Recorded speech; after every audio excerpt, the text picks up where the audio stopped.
look into the second element of dishonesty. Okay, the element of dishonesty, all right, still, when you talk about the second element of dishonesty, dishonesty must be described according to section 23 and 24. All right, what you mean by dishonest is that someone who have the property lose the property, or someone who should not have the property gain the enjoyment of that property. All right, that is what must be accepted. So every time when you read section 405, criminal breach of trust, dishonesty, section 23 and 24 will always come into the picture. Jadi, all right, how does somebody lose the property? How does that person win the property? All right, or get the property? Through misappropriate. How do you misappropriate? Misappropriate, the word itself describes, isn't it? You wrongly use it. Use it for your own good, or use it and let somebody use it, but you didn't use it, but you are the one that caused the property, all right, to be used. Remember, the property is already in your hand because you are dominant. All right, earlier we have understood dominant mean in possession. All right, okay, dominant mean in the situation that you have a better domination situation that I've just described. All right, okay, now let's look into misappropriate. Misappropriate means you are using it and take benefit of the property. That is misappropriate. All right, misappropriate, you were given the property to keep it.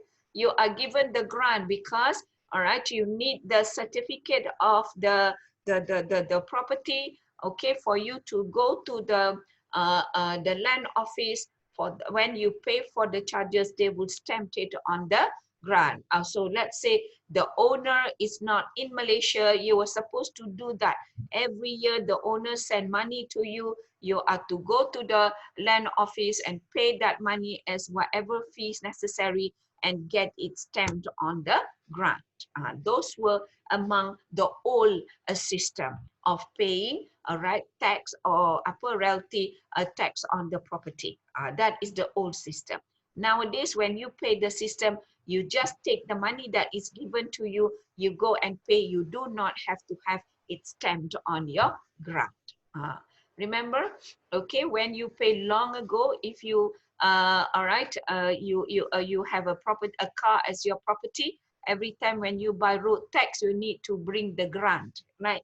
The certificate for them to print on the certificate that you have paid for the income tax. Last time it was like that. Nowadays, everything have changed. You don't need the grant. You only need to pay and the number, that's it. All right, it's safer that way from you being cheated or from someone cheating you. All right, if you use a third person to do the work for you. All right, okay, that is misappropriate. Okay, other than that, I'll give you an example of misappropriate by not using it yourself, but to give, all right, somebody else to use it. All right, you allow someone else to use it on your behalf. Okay, right. For example, you have that money sent to you for you to pay the fees, but instead of paying the fees for whatever that you need to do on behalf of the person who is the owner of the money, you took the money and borrow it for a while, borrow it for 3 weeks to pay the fees for your children. International school, for example, is quite expensive there. All right, so you use it for a while until you gain some money and you return it back into the account. All right, and then what do? All right, you pay for whatever you are asked to do or entrusted to do. In that way, you misappropriate. I know misappropriation will come after this, right? But in short, that is what it means by dishonest misappropriate. All right. Okay, you could be the person who is entrusted to keep the property furniture in a storeroom. Now in Malaysia, we have a space, store space. all right, all my furnitures that I don't want, or I can't sell, and I wanted to give, nobody wants. All right, I put it in the space. All right, I rent a space in Batu Cave. All right, put all my stuff in there. Right, and I pay fees. Right, let's say you are the operator of the space. Sometimes they are really dishonest. They have a duplicate key. I have one key, they have one key, making sure that, you know, everything is in order. Sometimes rain can penetrate through, and sometimes there are flush flat in Batu Cave, or whatever the situation, they'll be able to open up and try and save the furniture that is inside. All right, if they take the furniture, use it for during the Deepavali or whatever the situation, and put it back, that is misappropriate. Whether I know or I don't know, since they are in charge of the property or in the domination over the property, or I entrust them with the property and they use it. All right, do I lose anything? Yeah, I lose. The property is mine. I didn't give consent for you to use it, but you use it without, if I have consent, then there is no misappropriation. So in that situation, we understood what misappropriates it's all about. All right, the word you have to look into over there is you use it or disposed it. All right, okay, you misappropriate. First, you misappropriate, you don't dispose. But if you dispose, here comes the second word of convert. All right, convert include dispose. Misappropriate only include uses it for your own good or uses it for somebody, but you are the channel that takes the property away for a while or for someone to use it, all right, for a certain period of time. Right, then we look into the second word of dishonesty. You still cause someone to gain, someone to lose by converting. All right, if you have a ring, I've entrusted you to keep the ring. Instead, you convert the ring. How do you convert the ring? You take away all the diamonds, put a fake diamond into it, and sell the diamonds and benefit through it. That's conversion. Some people are entrusted with the gold. All right, we know there's a mortgage, this pajak gadai, all this mortgage shop, they take your property, they kept it. Right? If they convert it and make benefit out of it, all right, then they are actually disposing the goods. Some people, we know long ago, there is a case of this pajak gadai or mortgage shop, all right, if you have a neck chain and it's pure gold, they chopped it a bit. So when you got your chain, you never really measure that it is of the same length, right? Okay, normally they will chop a bit, they will take it, and that is convert. All right, convert. So that is criminal breach of trust because I've entrusted you with it. You are the mortgage shop. You gave me money for a while and then I'll pay it back and I wanted my property back into the original condition. But you take some portion of it, then you convert and dispose of it. If you do that, that is dishonesty in your action. There must be dishonesty in your action. All right, okay, but there are the other element. All right, in doing the entrustment and doing the dishonesty action, you are breaking the law. You are doing it in the violation of any law, violation of any direction of law. For example, the law says you are the person who have power of attorney. That is the legal terms. You have the authority to take care the property of these orphan children. All right, okay. When parents are dead, for example, all right, the children were left with, let's say, amount of 500,000 ringgit Malaysia in an account. You take care of the children, all right, okay. What do? You cannot take out the money, but you really involved into a violation of any direction of law, meaning that in your power of attorney, all right, the condition was that you cannot dispose of money, but you get the children to do some act or to move, all right, into certain condition so that you be able to take the money, spend it on yourself. right? You are acting against the law, meaning that you change the power of attorney in such a way. Even when you change it in such a way, all right, it is still illegal against the original power of attorney. Some people do that. All right, lawyers, for example, sometimes they receive a bulk of money as payment of selling or buying a house into their account. The money is going to be there for a while. The money cannot be touched by the lawyer. It will be put in a separate account under the lawyer's firm.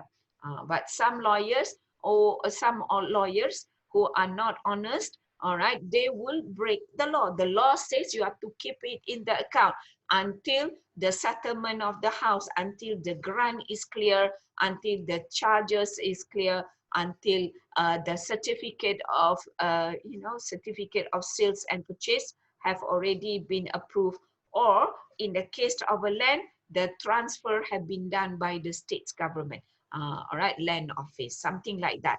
You are only to keep the money for a while, but sometimes they borrow it, not all of it and some of it. And doing that, that person, the lawyer, is breaching a legal profession act, another act. All right, okay, right. Sometimes in our action, when you are a person entrusted, there will always be some legislation backing you up. And if you break that legislation in the relationship of entrustment or dominant, all right, you are considered as, all right, dishonest. All right, so that is the condition. Misappropriate, convert, dispose, and breaking the law in relation to, in order to dispose, convert, or whatever you want to do. That action, all in all right, is said to be, okay, acting, commits criminal breach of trust. Okay, so that is the element. Okay, right? Now, in that element, okay, right, you see the word willfully suffers. Let me just read again, all right? Express or implied which he has made touching the discharge of such trust, or willfully suffers any other person to do so, commits criminal breach of trust. All right, okay? Now, when we say willfully suffers, meaning that somebody suffers not in the form of injury, suffers in the form of loss the use of or the enjoyment of the property. The terms in law is quiet, silent, quiet enjoyment of a property. It's your property. You can do whatever you want. So when you trusted the property to somebody else, that person has no entitlement for the quiet enjoyment of the property. All right. You are to take care of the property, so take care of it. You are to keep it because you are a mortgage company. All right. So you just have to hold the property. All right. Okay. In some other variety of entrustment, all right, it's all about money. Sometimes you have 1 million ringgit entrusted to you in a foundation, for example. Let's say somebody created a foundation for me, give me 10 million ringgit, and in that foundation, I'm supposed to use it only to give to lecturer who wants to travel, to buy tickets to travel. All right. When they come back, all right, they will have to pay back the money. You see, sometimes some fund is established that way. We call it a foundation for lecturer. I'm the one in charge. So one day, instead of giving the lecturer who applies for it money to travel, I give a lecturer money to travel plus money to pay for the conference fees. That is misappropriate. All right. Willful suffers. Who will willful suffers? The fund will suffer. The foundation will suffers any other persons to do it. All right. Okay. The act that I allow, that meant that person doesn't really know that I'm not entitled to give two types of fees. All right. I'm supposed to give only the ticket, but I have given extra. I have committed criminal breach of trust in the serious form. Okay. Anyone wants to ask questions? Okay, Doctor, I want to ask one question. Yes. Who you? Okay. Ihsan, siapa? Yes, Ihsan. yeah, yeah. Yes, go on. Okay, Doctor. For example, I have a lawyer and I fought for a case with an insurance company. Then You I have won a that case. lawyer. Okay, let me just repeat so that I got it correct. Yeah. You have a lawyer. Mm-hmm. Okay, and you have insurance company. Okay, go on. I have a lawyer that fight for me. Uh-uh. On Uh, insurance matter. yes, correct. And I Right. won the case. Mm, So I should get some sort of remedy from that insurance company. yeah. Okay. But the lawyer, in monetary form, Uh, uh, the figure is around, for example, 10K. okay. Then the lawyer give me the money after almost a year. Okay. But when I asked the insurance company, they said that they have paid my lawyer a long time ago. Okay. So is When there any when element you of get the CBT? money, what is the amount of the money? The amount was correct or the amount was less? Still correct, minus all the fees, related fees, Mm, still the same amount. But I mm, want to know, is there any element of CBT because the lawyer deprived me of the yeah. interest income if I keep the amount in the bank, for example? Yes. Okay. Yeah, I understand. All right. The situation is this. If the money that is paid to you is deducted through the fees, all right, that one is not CBT. Okay, we settle that one. Second one, the lawyer holds the money for a year before the money is released to you. And you believe that if the money is released to you, the money must include the interest, correct? Yes. Okay, right. When it comes to interest, okay, in the hands of a lawyer, okay, the interest doesn't belong to you. Okay, all right. The money is not paid to you, so you're not entitled to the interest. The money is yours, but this is the situation of entrustment.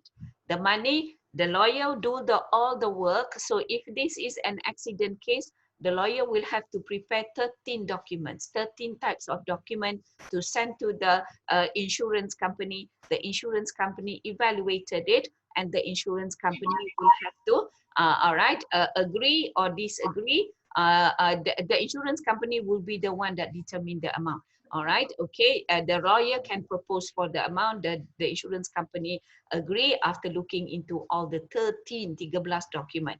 All right, so the money then paid to the lawyer are going to keep it. Right, when the lawyer keeps it, usually, all right, in the ACTA, the lawyer is entitled to keep it for a year so that all the nitty gritty of document related to it have already been satisfied. Okay, remember the lawyer have to work and find out, prepare for ke-13 document. Kalau accident lah. Alright, gambar lah, polis lah, inilah, itulah. Alright, when the lawyer submitted it, there are other related fees that the lawyer, sometimes the lawyer will then pay first. Tu satu. Alright, yang keduanya, the lawyer sometimes have the right to keep it up to 12 months, alright, or more. Because in the Legal Profession Act, it doesn't say how long the lawyer can keep the money from away from you, even though the payment have been done. You know why? All right, because there are other related tax that's coming. So if this money are coming in, all right, they are the lawyer will need to make sure the tax of whatever related have been paid. So when he charge you with only the fees and the dia punya services of preparing of the document tadi have already been deducted, well and fine. Okay, all right. So you are not entitled to any interest when the money is not paid straight to you. You are only entitled to number that is stated in the check. If the lawyer gives you the money without any,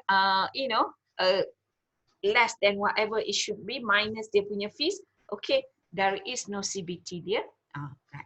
Having said that, okay, now let me talk about this interest. We always believe that if somebody park a lot of money on me, all right, okay, and the interest belongs to the person who is the owner, okay, unless it is stated in the agreement that the interest belongs to you, then the interest doesn't belong to you. Let's say, for example, you buy and sell. Rumah is 420,000.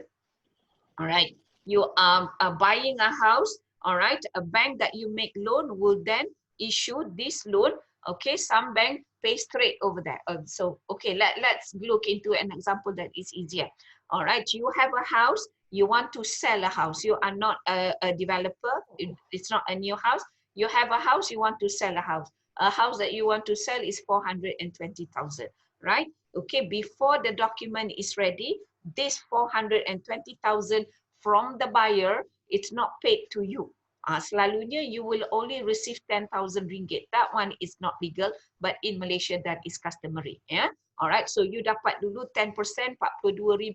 The rest of the money, once clear somewhere or pay cash by the two, still not straight to you. They will pay to the lawyer because the lawyer is going to work for the grant of the house to be changed name, all the legal fee, not the legal fees, all the land fees, all the dues, all whatever that is related money to be paid, all right, to be clear by the lawyer and trusted person before you will get whatever the amount. So you're expecting after receiving 42%, 42,000, 10%, another 90% coming your way, betul?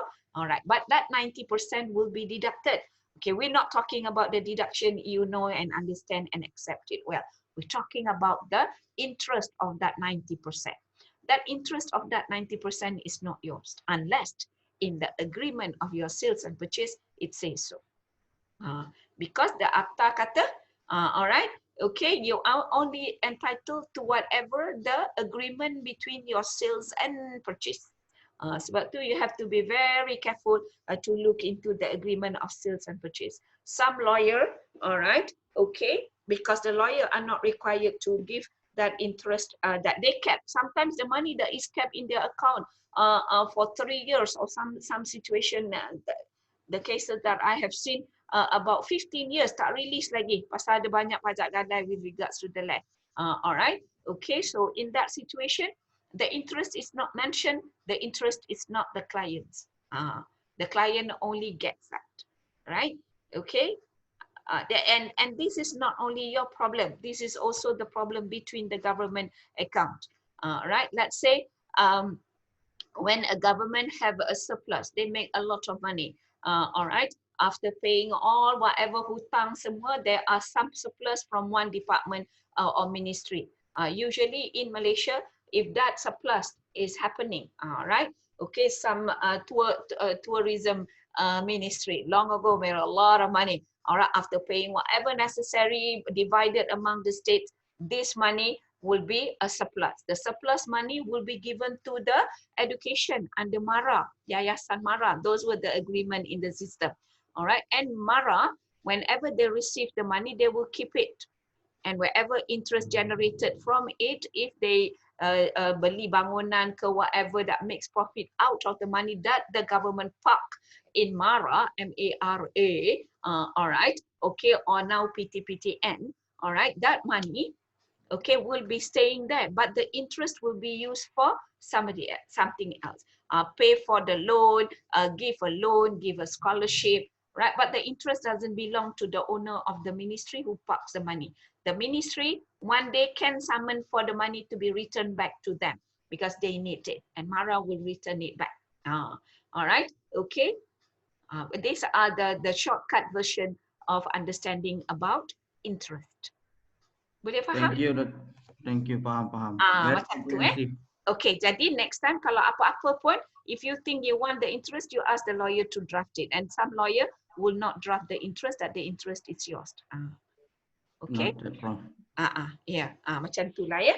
Okay, alright. So CBT, we finished on the element of CBT. Anybody want to ask a question or look into a situation maybe you are involved and wanted the clarification? Alright, jadi kalau kita talk about a lawyer being slapped with CBT, a lot of lawyers being slapped with CBT. Kenapa? Kerana, alright, they don't simply, you know, they can acquire interest from that. that goes into their account. They use it to pay the fees or whatever that comes necessary with the job as a lawyer. It's because they touch the main buck that belongs to the client. Katalah 420 tadi, 90% 40 tolak 2, katalah about 370 in the account in the name of the client. All right, you take the interest out of that, that's different story. All right, but you take the 390 out of that account, that is CBT.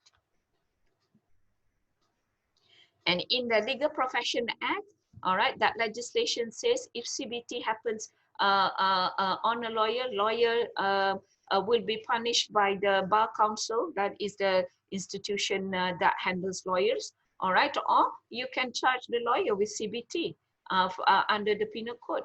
And a lot of lawyers go to jail because of that. At the end of the day, the worst part is your license to practice will be snatched away from you. Sakitlah jiwa kan. Okay. All right. Okay. Yes. Gary. Yes, Gary. Yes. Actually, I'm looking in the accountant perspective as Okay. auditor. All right. Now, what if like the recent case, like for example, the one MDB, where the actually in the audit report, where the auditor gave an opinion that like maybe there's no problem with the accounts, like unmodified opinion. So suddenly that there is a case like the one MDB, then is it the auditor is under a CBT, can be prosecuted under the CBT section, or Okay. how? It's like this. Um, who will be the one? I'm just asking question. I'm going to answer the question. Okay. Who will be the one in your mind to be determining the charges in a situation where we believe there is a corruption? Who will do the charges? It's not the accountant. It's not the auditors, dear. Although MACC. accountant, the auditor is the one who identify there is corruption, there is apa benda tadi problem, yeah, with a dishonesty in. Tapi the one who charge is actually the AG. AG in Malaysia, Attorney General, and most of the time. Right. Wait, I'm smiling at my own word. Most of the time, they would rather charge under the SPRM, under corruption, instead of penal code. All right. You know why? Because under corruption, okay, the punishment are only jail, and then it's it's a different proof. You have to prove a different thing. Tapi kalau the charge is under penal code, that is what we are doing. Okay, suddenly it comes into my mind. When we talk about one MDB, it's very difficult in a sense that we haven't read it all. Betul? Yeah, Gary, we haven't read it all. You know, because you are into that position. So your question on the auditor, can the auditor be slapped with CBT, knowing the fact there were these misappropriate of account? Betul? Tapi we are not talking about the CBT committing corruption. Okay, so if that person, the auditors or the audit team is involved in the CBT, they will probably not be charged with penal code, right? Tapi they will charge with the company CBT. We understand that, isn't it? In company, they got CBT. So this is what you are learning is the most severe situation. Penal code is the most severe. Most of AG, all right, will not charge people with penal code, except in these except in the case of Datuk Harun, all right, a mayor of Kuala Lumpur long ago for a CBT. That is the first situation, and he was jailed for quite a long period of time. All right, okay, he only misappropriate, but not for to gain for the money, but accordingly the fact says he used it for something that beneficial quite a number of people. All right, itu pun misappropriate. So that is the among the situation where CBT is slapped in Malaysia. Other than that, there is this new law, isn't it? SPRM, kan? Okay. Yeah. Suruhanjaya that takes everything, and corruption is under the Corruption Act. Right? So that one is different, and that one is not even called CBT. Right?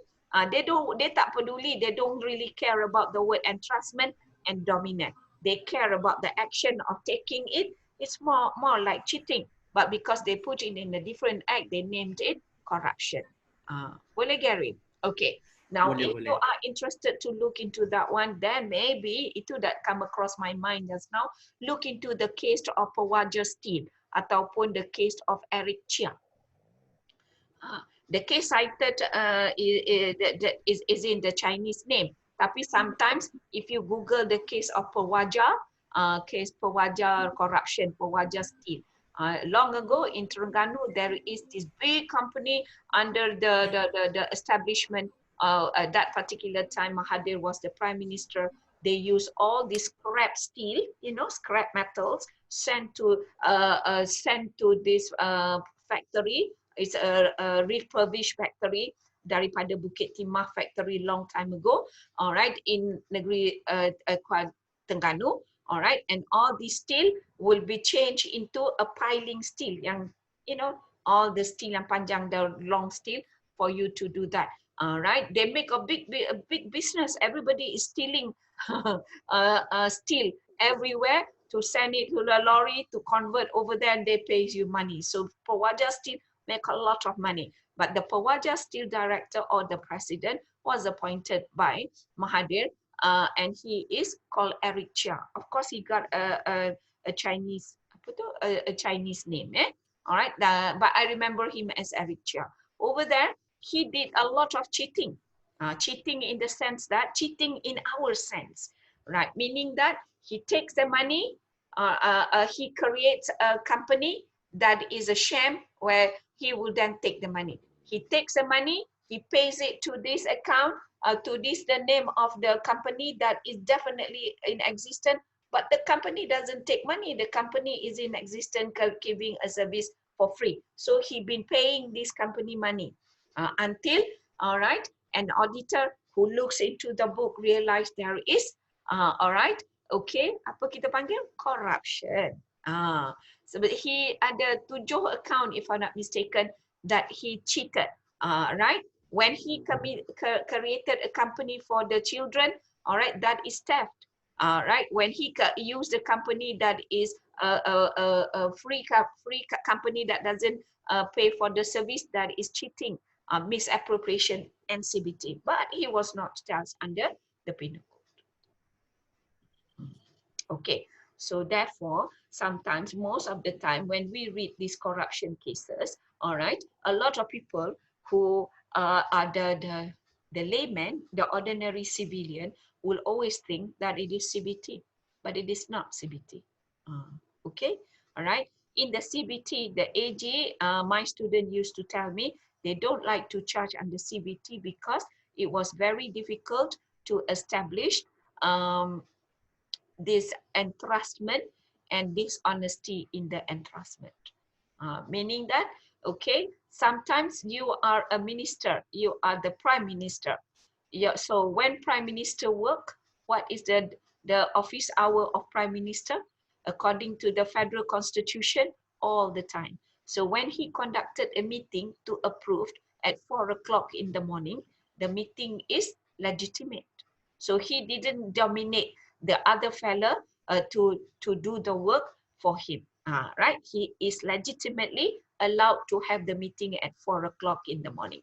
But the one that is wrong is that when he misappropriate the procedure to have a meeting 4 o'clock in the morning, he will have to summon for a full board meeting. So jadi kalau board meeting of the KWSP need 4%, at that particular night when the signature was given only 2%, two hero sign under pressure, all right, okay, but the other 2 who supposed to be around to make a quorum of the lembaga, all right, is not there. So that is wrong. All right, okay, so you see, to catch on like this, it's very, I don't know, maybe it's not easy to do. So the best one is, because everybody wanted it to be recognized as corruption, corruption has a different legislation. So today we're not talking about corruption. We're talking about CBT, criminal breach of trust. Yeah, okay. Jadi tengok baik-baik akta tu. Okay. Other than that, we understood about CBT. Prof, Yes, saya Mustaqim. CBT is only for property, right? Movable or Property ni non-movable? betul. Property tak ada kisah. Movable or not, it doesn't matter. Whether it is money or whether it is a land, whether it is car or whether it is gold. Then let's say if an employee being entrusted to do the job through the legal employment contract, but he didn't perform the job. So does it consider under CBT or not? All right. It depends on what is the property that is involved. He didn't perform his duties. He didn't perform his duty. It's not CBT, but he dishonestly, all right, uses the property in the line of that is different. That is CBT. All right, Mustaqim, you are giving only half of the element of CBT. Someone entrusted with the job. You didn't talk about the dishonesty part. So if he didn't perform, but he didn't then take any others, what is the benefit? He just doesn't go to work. Tak dapat gaji tapi tak buat kerja. Tapi datang kerja. Punch. Could that be CBT? No. CBT is more, isn't it? Right? Not anything that you do is CBT, but because you are entrusted. So if this person is being hired, I'm repeating you and trying to show to you why it is not CBT. Right? Kenapa it is not CBT? Number one, entrust with a contract to do work. You are correct there. He is entrusted too. But look into the second element of dishonesty. How does he misappropriate? All right. Okay, his job, he didn't do it well, but he did his job. So, okay, but and he then dispose of uses of the property. What? We don't charge people for not doing the job good for CBT. You charge dia dekat bawah apa?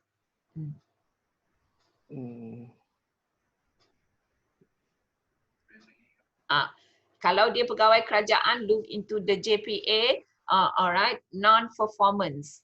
Non-performance. Yeah? Alright. Tapi non-performance pula, you have to prove dekat dalam dia punya prestasi yearly. If the boss is anak dia, alright, they will give you 99% good performance. Susah, bukan susah, tak susah, boleh. Alright, okay, can do it. Only if you are being hired a contract non-performance. Itu dia dekat bawah. Kalau you not the government servant, then you look into the Workers Employment Act. Right, Workers Employment Act non-performance. Okay, somebody is watching you. Usually there will always be a supervisor over you, right? So over here, if you are hired with a legal contract, you don't carry out your contract. All right, you are charged with non-performance. Non-performance tu saya punya words that is diluted from the actual words in the Workmen Compensation Act ataupun Labour Act or Work Act legislation. Alright, ada banyak akta that is related to it. Kalau JPA, kita guna JPA Act lah. Right? Okay? Macam tu. Okay, CBT. Dekat mana nak beza CBT dengan corruption? Dekat the charges is dekat legislation saja. Content may be sometimes the same, tapi it is not charged under penal code. It is charged under the apa benda tu a corruption act, or it is charged under the companies act, or it charged under the business act. Alright, tapi the element is depending on. Jadi what you learn from the penal code, you are only giving picture of what CBT is all about. So when you look into the business or into the bank, CBT has a more step to go or less step to in the element. Right? But in the penal code, this is how it is. Number one, the relationship Number 2, the dishonesty. Number 3, there must be in relation to the law. All right, you're breaking a law somewhere, you're all right, or any legislation somewhere. You said somebody suffers. That one we know from the explanation of the word dishonesty itself from section 23 and 24. Somebody will suffer something. Somebody will lose something. Somebody will gain something, and that gain is illegal. Somebody will lose something. All right. Okay. Boleh? Azwan, I can see 2 camera. How come you got 2? I use one laptop, one handphone to get more focus. Okay, dear. Thank you. Right. I was wondering, I see the handsome you up there and down there. I was, oh yeah, all right. Okay, all right. You are free to use how many phone you want, or how many camera you want. Okay, right. Okay, boleh? That much is today the bulk of CBT. All right. Okay, now, okay, right. The rest of the PowerPoint that is given to you, all right, on the CBT, just give you the explanation. All right, a few cases over there, but most of the cases only to assist you in identifying, in clarification of the illustration. All right, okay. Now, ada pun saya letak case apa tu, Tan Sri Eric Chia, 2006, yeah. All right, Matromax. These are all the situation, right? Okay. Right. I don't think anybody likes to look into the illustration. Tapi, all right, for the benefit of this class, let's quickly just go through the illustration, yeah? Because sometimes we find something can make the explanation much better. Okay, let's look into the illustration A. A being executor. Executor is what? The relationship. To the will of a deceased person, dishonestly disobey the law which directs him to divide the effect according to the will and appropriate them to his own use. Right. So when you look into this type of, let's say this is exam questions, all right, the first one is you are going to talk that he is the executor to a deceased person. That is the entrustment relationship. All right, dishonest. That is the first study. The first element is the relationship. All right, talk about the element relationship. Second one, talk about the element of dishonesty. And he can commit dishonesty in this short illustration. How did he commit dishonesty over here? He commits it how? By disobeying the law. The law, tu nombor 1. Okay, hang on, Nikki. I'm coming. Hang on a minute. All right, and then he divides the effect. All right, okay, and appropriate sum to his use. Okay, in that situation, he has fulfilled all the elements. Okay, you want to come in?